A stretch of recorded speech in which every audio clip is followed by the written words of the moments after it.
नमस्कार फ्रेंड्स, विद्याच क्राफ्टिंगमध्ये आपले स्वागत आहे. तर आज आपण गुढीपाडवा स्पेशल रेडी रांगोळी बनवणार आहोत. तर त्यासाठी मी एका पेपरवरती डिझाईन काढून घेतले आहेत. तुम्ही बघू शकता, हा एक A4 साईजचा पेपर आहे. त्यावरती अशी गुढीची डिझाईन काढून घेतली आहे. त्यानंतर आपण याच्यावरती एक A4 साईजची OHP शीट ठेवून घेऊया. अशा पद्धतीने आणि आपल्याला परमनंट मार्करने OHP शीटवरती डिझाईन ड्रॉ करून घ्यायची आहे. या व्हिडिओमध्ये मी तुम्हाला फॅब्रिक ग्लू किती वापरायचा किंवा किती प्रमाणात पाणी मिक्स करायचं, रांगोळी शेडिंग म्हणजे रांगोळीचे कलर कुठले वापरायचे, 2 कलरची शेडिंग कशी करायची, हे सगळी माहिती देणार आहे. तर तुम्ही व्हिडिओ पूर्ण बघा आणि आवडल्यास व्हिडिओला लाईक, शेअर आणि कमेंट नक्की करा.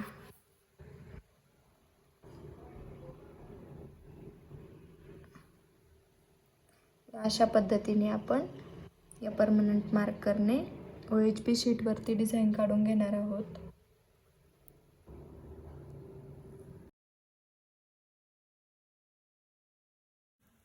तर या अशा पद्धतीने आपण पूर्ण डिझाईन OHP शीटवरती ड्रॉ करून घेतली आहे. तर आपल्याला यामध्ये आता कलर भरायचे आहेत. तर आपण आधी ग्लूचं प्रमाण किती घ्यायचं ते बघणार आहोत. त्यासाठी आपण एक बाउल घेतला आहे. त्यानंतर हा फेविक्राईलचा फॅब्रिक ग्लू, तुम्ही बघू शकता, ही एक बॉटल 50 रुपयाला भेटते. फेविकॉल वापरण्याऐवजी तुम्ही हेच वापरा, कारण की फेविकॉलने काही दिवसांनी रांगोळी हार्ड होऊन जाते आणि रांगोळीचे तुकडे पडतात. बाउलमध्ये आपल्याला फॅब्रिक ग्लू घ्यायचा आहे. इतक्याशा प्रमाणात आपल्याला फॅब्रिक ग्लू घ्यायचा आहे. त्यानंतर आपण त्यामध्ये 2 थेंब पाणी मिक्स करणार आहोत. जास्त पाणी नाही मिक्स करायचे.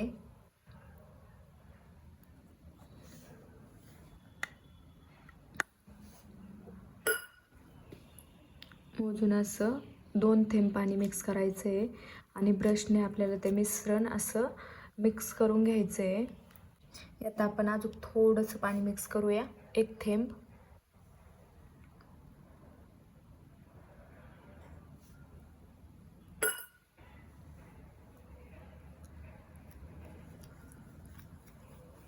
अगदी 1 थेंब केला आहे.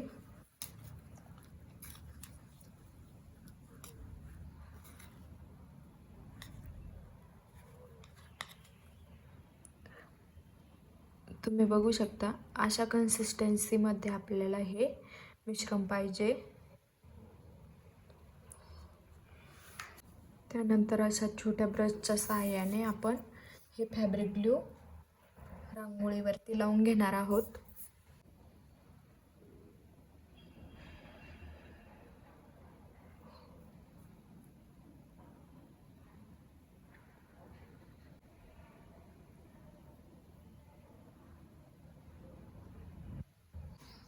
यानंतर आपण हे 2 कलर घेणार आहोत, ऑरेंज आणि येलो. तर ऑरेंज आपण म्हणजे ह्या कळसाच्या साईडने ऑरेंज कलर आणि मध्ये आपण येलो कलर देणार आहोत. तर त्यासाठी मी चाळण वापरते आहे.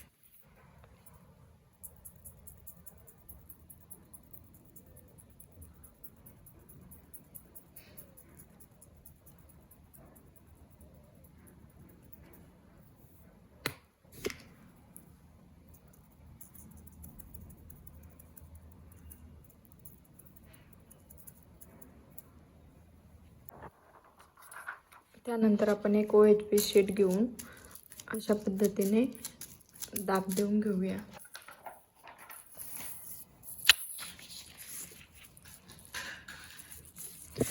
आपली जी एक्स्ट्रा रांगोळी आहे ती साईडला काढून घ्यायची आहे.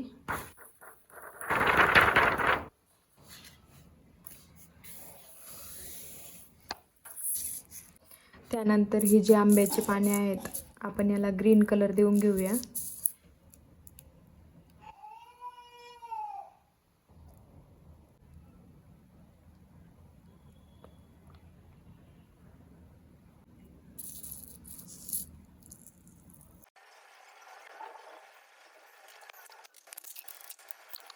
या लिंबाच्या पानांनाही ग्रीन कलर देऊन घेणार आहोत.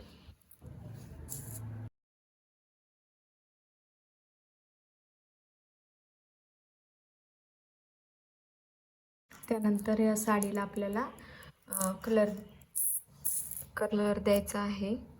त्यासाठी आपण आधी फॅब्रिक ग्लू लावून घेऊया. जेव्हा तुम्ही फर्स्ट लेअर देताल तेव्हा तुम्हाला शेडिंग करायची गरज नाही. सेकंड लेअर देताना तुम्ही शेडिंग करू शकता.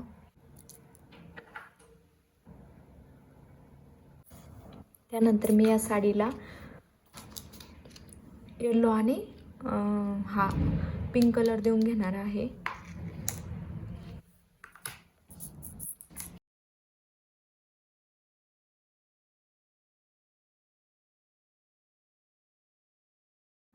आता हे काही ठिकाणी आपली रांगोळी राहिली आहे, तर ही आपल्या सेकंड लेअरमध्ये कवर होऊन निघेल. त्यामुळे त्याचं काहीही टेन्शन घ्यायचं नाही. त्यानंतर आपण या ठिकाणी कलर देऊया. तुम्हाला फर्स्ट अटेम्प्टमध्ये नाही जमली तर सेकंडमध्ये नक्की जमेल. पुन्हा ट्राय करा. इथे देण्यासाठी आपण 2 कलरचे ब्ल्यू कलर वापरणार आहोत. हा एक आणि हा त्याच्यापेक्षा थोडासा डार्क आहे.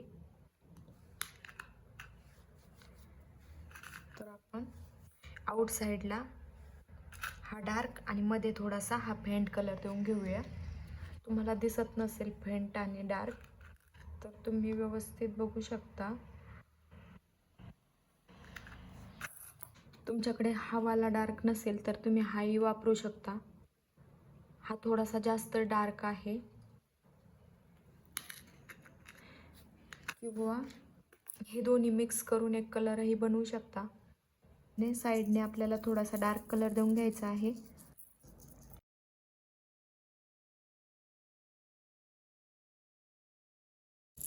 आता आपल्याला या ठिकाणी या काठीला हा ब्राऊन कलर देऊन घ्यायचा आहे.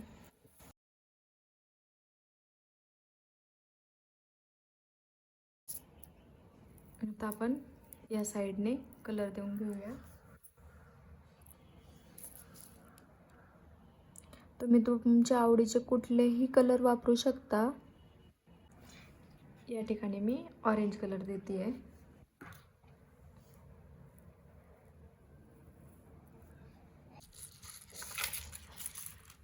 या अशा पद्धतीने आपला फर्स्ट लेअर कंप्लीट झाला आहे. तर आपण यानंतर ही रांगोळी 2 तास सुकायला ठेवणार आहोत. व्यवस्थित सुकल्यानंतर आपण याच्यावरती सेकंड लेअर देऊन घेणार आहोत. तर ही रांगोळी 2 तास सुकल्यानंतर आपण सेकंड लेअर देऊन घेणार आहोत. त्यासाठी आपण पुन्हा फॅब्रिक ग्लू मिक्स करून ॲप्लाय करून घेणार आहोत. आता आपल्याला हे स्वास्तिक व्यवस्थित दिसत आहे. त्यावरती आपण दुसरा कलर देऊन घेऊया.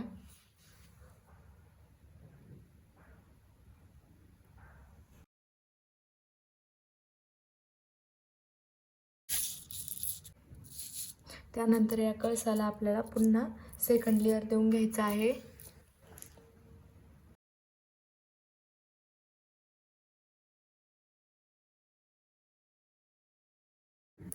या ठिकाणी थोडासा आपल्याला हा ब्राऊन कलर शेडिंगसाठी वापरायचा आहे.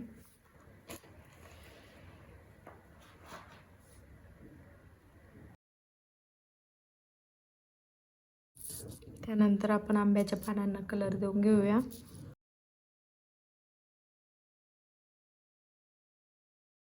आपल्याला प्रत्येक वेळी एकच पार्ट कंप्लीट करायचा आहे. त्यामुळे कलर एकमेकात मिक्स होत नाहीत. त्यानंतर आपण ही गाठी आणि हा हार ॲक्रेलिक कलरने कंप्लीट करणार आहोत. त्यासाठी साडी आधी कंप्लीट करून घ्यायची आहे.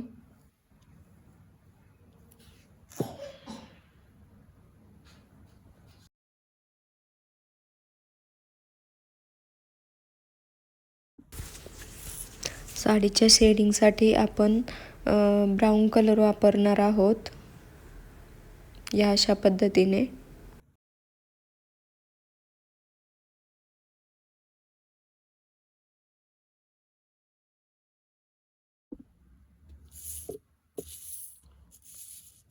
त्यानंतर या ठिकाणी आपण सेकंड लेअर देऊन घेणार आहोत.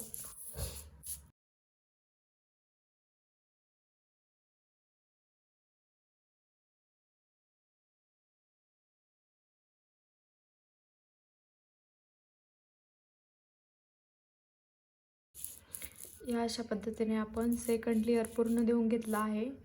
यानंतर ही रांगोळी पुन्हा आपण 2 तास सुकायला ठेवणार आहोत आणि सुकल्यानंतर या रांगोळीला पूर्ण आपण बॉर्डर करून घेणार आहोत.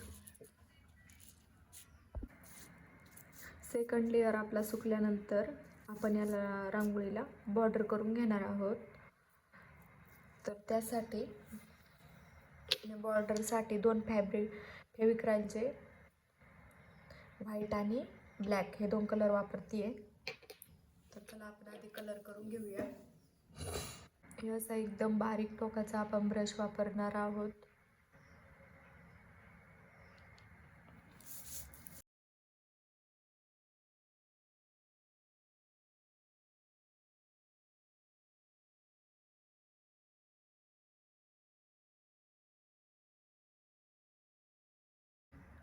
व्हाईट कलरने आपण गाठी तयार करून घेणार आहोत.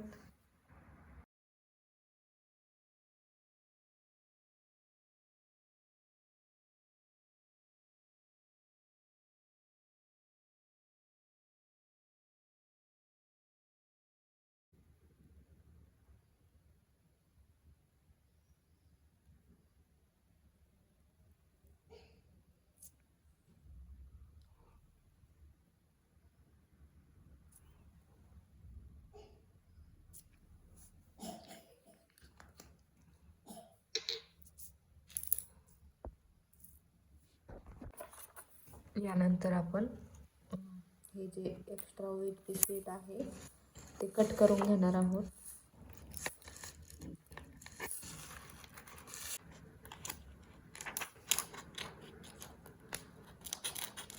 अशा पद्धतीने आपण एक्स्ट्रा जे वेट पीस आहे ते कात्रीने कट करून घेतले आहे.